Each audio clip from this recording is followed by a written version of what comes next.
Hey guys, what's up? It's Keon, and we are headed into day three of this wild ride of talking to the camera, talking to you, doing some talking about my obsession, which is writing and making good writing, and how can you turn your writing into a living to support either your writing business or how to support your entrepreneurial endeavors, or even just write better so that you can communicate well. And on that third point, I think there's this misinterpretation that communicating well is just automatic. If you follow the right sequence, then you will automatically get to communication. And there's this crazy thing that I think a lot of people believe, that if you use grammar, if you do this, if it's said in the right way, then the person across from you is going to get it. And that's just wrong. That's not how our brains work. That's not how communication works. There's a lot of interference that goes in between things. One is you have the idea. Two is you have to convert that idea into words.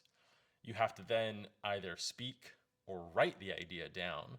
Then the idea has to be transmitted to someone, and it has to go through a medium, right? So it has to either travel through the web, it has to go into their brain somehow. So that could be through a blog, that could be Medium, that could be Substack, that could be your emails, whatever it is. It has to travel through that, and every single communication medium has interference that goes into it. And so it's not just like, hey, put pretty words down on paper in the right order and magically things happen. That's not how communication. That's not how writing works. You have to have this understanding of who you're talking to. Like, I think in entrepreneurship and in business specifically, we talk about talking to your audience, and knowing who your audience is. And a lot of people forget that. That's kind of like the fundamental thing that you need to do. And you have to understand, like, where are they reading this? 90% of the time they're going to grab their phone, they're going to be scrolling through their phone, and you just happen to pop up. That's really common, especially if you're on social media. Or maybe they're on their phone, they're reading their emails, or you're interrupting their workday by sending an email, or through whatever way. There's typically, like, they don't necessarily, like, they're not frothing at the mouth to get your content. And so that's why writing is so important as far as communicating well. Like, you have to be able to do it well in order to get the ideas across that matter to you and matter to them. Because we get into entrepreneurship, and we get into what we're doing because we want to change lives, right? We don't do it just because we want to make a ton of money. We don't do it because it's the easy route, because it's not. There's this meme that went around for a long time. It's entrepreneur talking to a someone who just got their first 40-hour a week job, and the entrepreneur looks and says, "Oh man, I remember my first part-time job." Or the other joke is, entrepreneurs, they'll work a 60 or 70-hour week just to avoid a 40-hour work week. And so we get into this because we want to change lives, and how you communicate is incredibly important, and learning to write well is important. And I think there's three important things you need to take into account when you're writing. The first is technical, right? Are you technically correct? And that comes into grammar, sentence structure.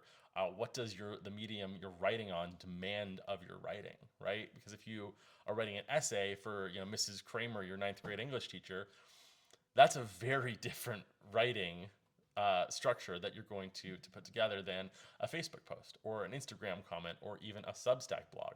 The 3 point essay works wonderfully for communicating simple ideas, or I guess ideas in a simple format that's consumable by the audience that is a teacher, that is academia. But once you leave academia, they just wave bye bye, and you're supposed to figure out how to communicate to real people, right? Because the paper you wrote in college or in grad school, like, that's not how people write. That's not how people talk, right? APA formatting and the introduction that introduces your 3 points, and then your 3 points, and then your conclusion that gets back to the 3 points. That's not good writing. That's just academic writing. And there is a massive difference between those two things. And you need to understand that, because otherwise, you're just going to miss everyone. You're going to write something that is technically correct, but actually wrong, because the purpose of your writing is to communicate. And if you don't get that idea across to them well, if you don't get it across succinctly and quickly, then they're out, right? Because your competition with this, and this is something interesting to think about. When you're writing, your competition typically is not other writing, unless someone is in the top 1% of people and all they do is write. What you're competing against is the infinite scroll on Instagram. You're competing with Reels. You're competing with Netflix. You're competing with all the other things that are going on in their life. And so your writing has to be game changing. It has to be entertaining. It has to be pertinent to the person.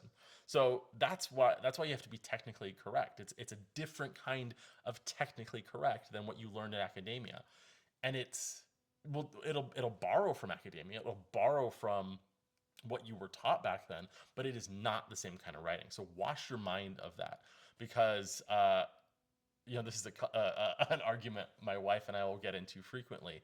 Like, do you use the series comma? That's the comma that separates a list, and it's the last comma in the list before the and. I think it's incredibly important because it distinguishes things. She's on the fence about that. Or there's the idea of ending sentences with prepositions. Like, can you do that? In technical academic writing, it's frowned upon. In real world writing, we do it all the time, right? And to not end with a sentence with a preposition, you have to sound like an academic. Like, you have to sound like a scholar. It's something like, "Oh, is that the tool with which you're using?" Or something like that. I'm not great with those kinds of grammar. But that's the problem, is because you have so many rules and lists you're trying to live up to, you forget the number one goal is communication. So that's the first thing that makes really, really good writing. The second thing that makes really good writing is you.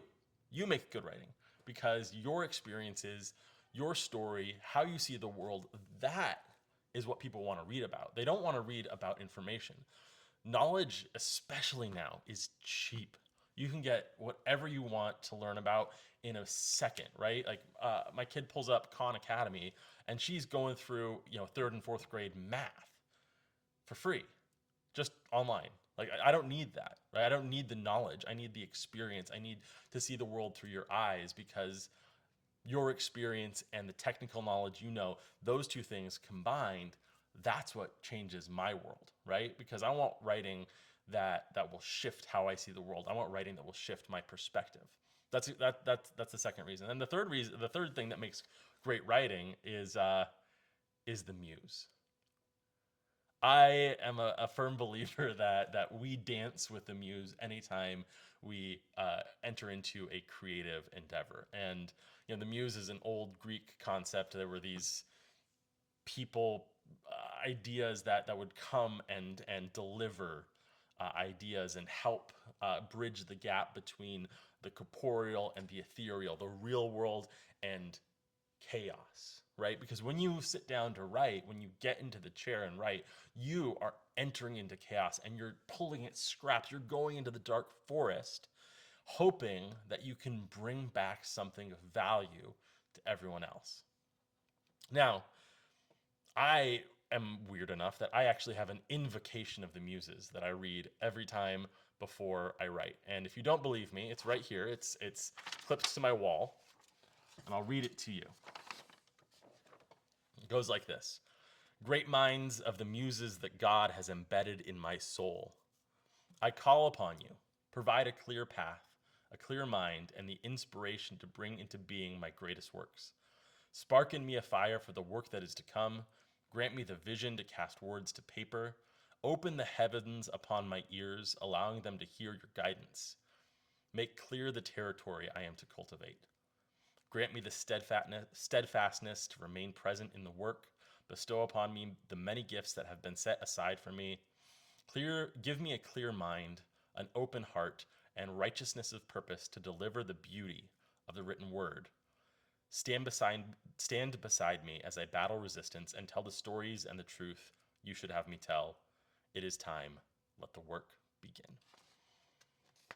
That's what I do that because writing is spiritual. Writing is crossing the boundaries between our two worlds, the world of what is real and what is not real, and it's about bringing order into chaos. And are the muses real? Is this an actual spiritual invocation? Am I bringing about, beings beyond this physical universe? Maybe. I believe it. Probably. Like that might be a thing.